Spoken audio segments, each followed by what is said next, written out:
Hello friends, this is Shifali and once again welcome back to Canada. So it's a gentle reminder to all UGC NET aspirants जो भी अगस्त वाले examination में appear होने वाले हैं या फर्दर प्लान कर रहे हैं दिसंबर के एग्जामिनेशन में अपेयर होने के लिए। इट्स अ जेंटल रिमाइंडर कि यूजीसी ने एक आपके लिए पोर्टल ओपन किया है जहां पे एग्जामिनेशन प्रोसेस से जुड़े हुए जो भी रिफॉर्म्स आपको लगते हैं, जो भी सुधार की आवश्यकता आपको लगती है, आप उन्हें इंटीमेट कर सकते हैं, अपने सजेशन दे सकते हैं।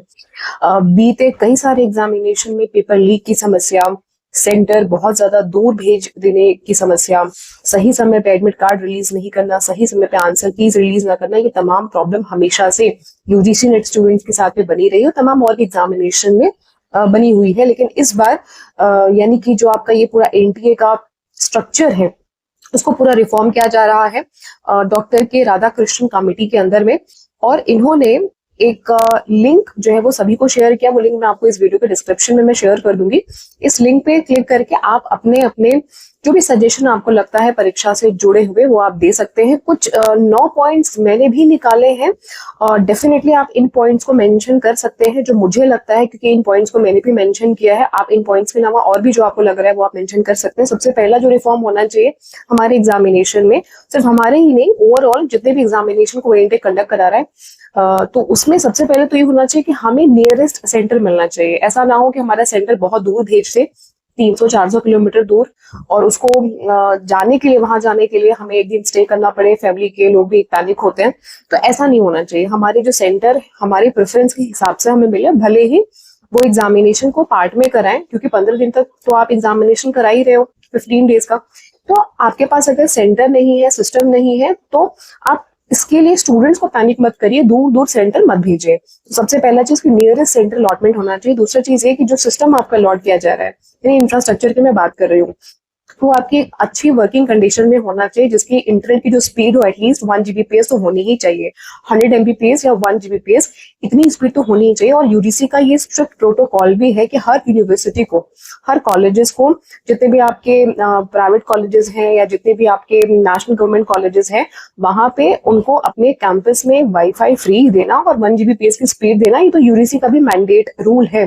तो उसी रूल को फॉलो करते हुए आपको भी, यानी कि यूजीसी को भी, और एनटीए अगर एग्जामिनेशन करा रहा है यूजीसी नेट का, तो उन्हें भी स्टूडेंट्स को अच्छी स्पीड के कनेक्शन वाले सिस्टम देने चाहिए, ताकि क्वेश्चन अच्छे से समझ में आए। ऐसा ना हो कि क्वेश्चन आधा खुल रहा है, आधा नहीं खुल रहा है, कुछ इंग्लिश में कुछ और है, हिंदी में कुछ और है, ऐसी चीज नहीं होनी चाहिए। तीसरा चीज है कि ट्रांसपेरेंसी बहुत जरूरी है एग्जामिनेशन में, और ये तभी हो सकता है जब परीक्षा सही समय पे शुरू हो, सही समय पे खत्म हो। ऐसा ना हो कि कुछ सेंटर पे एग्जामिनेशन आधा घंटा लेट शुरू हो रहा है, जैसे इलाहाबाद में पिछली बार हुआ था, इस बार बहुत सारी जगहों पे ऐसा हुआ, कहीं 1 घंटे बाद एग्जामिनेशन शुरू हो रहा है। तो आप वही सेंटर अलॉट करिए जहां पे सिस्टम प्रॉपर हो और सही समय पे एग्जामिनेशन स्टार्ट वो करा सके, स्मूथली वो कंडक्ट करा सके। बच्चों का टाइम वेस्ट नहीं होना चाहिए, वो एक चीज। चौथा पॉइंट ये कि सही समय पे एडमिट कार्ड रिलीज किया जाए। एटलीस्ट 15 दिन पहले एडमिट कार्ड आ जाना चाहिए, जो कि यूजीसी का खुद का अपना मैंडेट रूल है। इनका इन्फॉर्मेशन बुलेटिन अगर आप पढ़ेंगे तो उसमें भी इन्होंने मेंशन किया है कि 15 डेज प्रायर इन्हें एडमिट कार्ड रिलीज कर देना है। हालांकि ये रूल कभी ही नहीं मानते, 3 दिन पहले ही एडमिट कार्ड रिलीज करते हैं, सेंटर दूर भेज देते हैं, तो स्टूडेंट्स पैनिक की सिचुएशन में चले जाते हैं अर्ली टाइम पे। मतलब बहुत मेन टाइम में हमें टिकट्स नहीं अवेलेबल हो पाते हैं या एकोमोडेशन में इश्यूज होते हैं, प्रॉब्लम होते हैं। तो ये सारी चीजें ना हो, एग्जामिनेशन का ये बहुत बहुत इंपॉर्टेंट पार्ट है कि आप एडमिट कार्ड एटलीस्ट 15 दिन पहले रिलीज कर दें। पांचवा चीज है कि टाइम मैनेजमेंट बहुत इंपॉर्टेंट है, जैसा कि हम सभी जानते हैं। और सबसे ज्यादा जो प्रॉब्लम आती है ऑनलाइन एग्जामिनेशन में, वो स्क्रोल करने के लिए आती है, ऊपर नीचे जो स्क्रोलिंग होती है उसमें इश्यूज आते हैं। और इंग्लिश से हिंदी और हिंदी से इंग्लिश स्विच करने में वहां प्रॉब्लम आती है।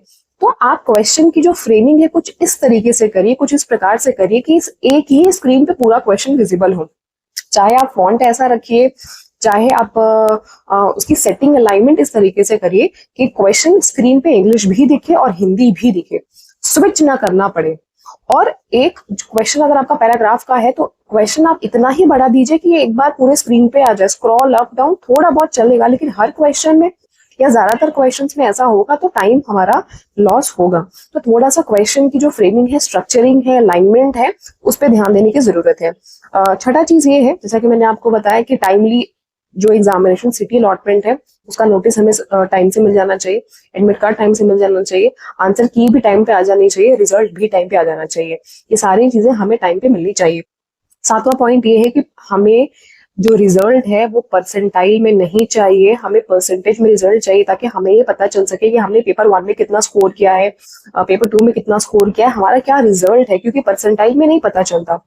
लेकिन पिछली बार इन्होंने परसेंटेज में रिजल्ट दिया था, ऐसा ही हमें इस बार भी चाहिए कि हमें हमारा रिजल्ट परसेंटेज में चाहिए, क्योंकि दिसंबर वाला जो एग्जामिनेशन हुआ था उसमें तो उन्होंने परसेंटेज में दिया था, लेकिन जून 2023 का जो एग्जाम कराया था तब तक, 2018 से लेकर के जून 2023 तक जितने भी एग्जामिनेशन इन्होंने कराए हैं, कुछ विषयों के परसेंटेज में दिए और ज्यादातर सब्जेक्ट की जो एग्जामिनेशन इन्होंने कराए रिजल्ट परसेंटाइल में निकाला है। तो हमें ये पता नहीं पड़ पाता कि कितना परसेंटेज बन रहा है, क्या टारगेट हम रखे, बट बहुत प्रॉब्लम होती है।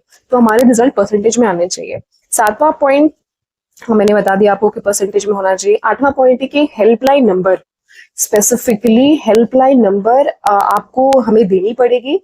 सेंटर पे जाने के बाद जिस दिन एग्जामिनेशन होता है, अगर किसी बच्चे को कोई प्रॉब्लम हो रही है सेंटर में, अगर वो थोड़ा लेट हो गया है या उसके एडमिट कार्ड में कोई प्रॉब्लम है, सब्जेक्ट का कुछ इशू है, सब्जेक्ट भरा उसने कुछ और एडमिट कार्ड पे कुछ और लिख गया है, प्रिंटिंग मिस्टेक है, किसी भी प्रकार की कोई भी मिस्टेक है, तो कई बार जो इन्विजिलेटर्स होते हैं या सेंटर पे जो लोग होते हैं, टीचर्स होते हैं, वो स्टूडेंट्स को अंदर इन होने नहीं देते। तो ऐसी स्थिति में बच्चा क्या करे, क्योंकि वो उसकी मिस्टेक नहीं होती, वो प्रिंटिंग मिस्टेक होती है। या ऐसा एक सिस्टम होना चाहिए कि एक हेल्पलाइन नंबर हो जहां पे बच्चा तुरंत कॉल करके डायरेक्टली बात कर सके और अपना जो प्रॉब्लम है उसको रिजॉल्व करा सके। अगर आप एग्जामिनेशन सुबह 9 बजे करा रहे हो और 8 बजे आप बच्चों को सेंटर पे रिपोर्ट करने के लिए आप रिक्वेस्ट कर रहे हैं, तो आप भी यानी कि जो एग्जामिनेशन कंडक्टिंग एजेंसी है यानी कि एनटीए, वो खुद एक्टिव होना उनका जरूरी है। वो भी 8 बजे उनके ऑफिस उन दिनों ओपन होना जरूरी है जिस दिन बच्चों का एग्जामिनेशन है, क्योंकि बच्चा किसको जाएगा, किसको रिपोर्ट करेगा, किसको कंप्लेन करेगा कोई प्रॉब्लम अगर हुआ तो एक हेल्पलाइन नंबर, और जो भी आपने रिपोर्टिंग टाइम डाल के रखा हुआ है आपके एडमिट कार्ड में, उस टाइम पे एनटीए के ऑफिसेज भी ओपन होने चाहिए और प्रॉपर उनके हेल्पलाइन नंबर ऑन होने चाहिए, एक्टिवेट होने चाहिए, ताकि बच्चे को अगर कोई प्रॉब्लम है तो वो तुरंत कॉल करके जो सेंटर पे इन्विजिलेटर्स हैं उनसे वो बात करा करके अपना एग्जामिनेशन वो दे सके। इस बार बहुत सारी प्रॉब्लम हुई थी, कुछ स्टूडेंट्स ने मुझे पर्सनली कॉल करके अपने इशू को बताया, फिर मैंने उनको गाइड किया कि आपको कैसे वहां बात करना है, फिर उस तरीके से उन्होंने बात किया, फिर उनको अंदर एंट्री मिला। ये चीज नहीं होनी चाहिए, ठीक है। मैंने फोन रिसीव कर लिया, बहुत सारे लोगों ने तो कॉल भी नहीं किया होगा, उनका एग्जामिनेशन छूट गया। तो इन सारी चीजों का हमें थोड़ा ध्यान रखना है। 9वां पॉइंट और आखिरी पॉइंट ये है कि जो प्रोटोकॉल्स एडमिट कार्ड में मेंशन है स्ट्रिक्टली वही फॉलो होने चाहिए। अगर इयरिंग्स के बारे में कुछ मेंशन नहीं है तो आप मतलब परेशान मत करिए आप स्टूडेंट को। आप एक बेसिक रिलीजियस चीजों के लिए, कोई सिंदूर लगाया उसके लिए प्रॉब्लम है, कोई बिछुआ पहना उसके लिए प्रॉब्लम है, कोई चूड़ी पहना उसके लिए कांच की चूड़ी में प्रॉब्लम है, इयरिंग्स पहनी उसको निकलवा देते हैं। यहाँ ये सब, इसमें चीटिंग करके बच्चा नहीं लेके जाएगा, बैंगल्स में चीटिंग का कोई सिस्टम नहीं है। तो अननेसेसरली चीजों को लेकर के पैनिक ना किया जाए, और ये चीज जहां पे भी सेंटर अलॉट किया जा रहा है उनको स्ट्रिक्ट गाइडलाइन दी जाए। ये जो चीज एडमिट कार्ड में मेंशन है सिर्फ और सिर्फ वही चीजें जो है वो फॉलो होनी चाहिए, वही प्रोटोकॉल, वही रूल्स फॉलो होने चाहिए। ये 9 पॉइंट मेरी तरफ से मुझे लगता है कि इन चीजों में रिफॉर्म होना चाहिए, और जितना ज्यादा मतलब मैं सोच सकती थी मैंने वो सारे पॉइंट्स इसमें डाले हैं। मैंने उनको अपना ये सजेशन सबमिट भी किया है। आप भी इन पॉइंट्स को सबमिट कर सकते हैं, अपने सजेशन के तौर पे दे सकते हो, देना ही चाहिए, क्योंकि एग्जामिनेशन हम सभी का है, हम सभी की परीक्षा है। होपफुली आप सभी को ये वीडियो पसंद आई होगी। वैसे ये पॉइंट मैं आपको इस वीडियो के डिस्क्रिप्शन में भी लिख के शेयर कर दूंगी, और टेलीग्राम पे भी मैं ये डाल दूंगी 9 के 9 पॉइंट्स। इसके अलावा अगर आपके खुद के कोई पॉइंट्स है तो जरूर से आप मेंशन करिए। लास्ट डेट सजेशन को सबमिट करने का वो है 7 जुलाई, 7 जुलाई। तो होपफुली आप सभी को ये वीडियो इन्फॉर्मेटिव लगी होगी। बताते चले कि यूजीसी नेट की कंप्लीट प्रिपरेशन मैं खुद आप सभी को कराती हूँ, पेपर 1 एंड पेपर 2 कॉमर्स। अगर आप मेरे साथ ज्वाइन होकर के स्टडी करना चाहते हैं, पढ़ना चाहते हैं, तो आप डेफिनेटली ज्वाइन हो सकते हैं। 8299208953 इस नंबर पर कॉल करके आप इंक्वायरी कर सकते हैं। ये नंबर आपको डिस्क्रिप्शन में मिल जाएगा, कमेंट सेक्शन में मिल जाएगा। वीडियो को जाते जाते लाइक करके जाएगा, चैनल पे नए तो सब्सक्राइब कर लीजिएगा और सभी शेयर भी कर दीजिएगा। Thank you, all the very best.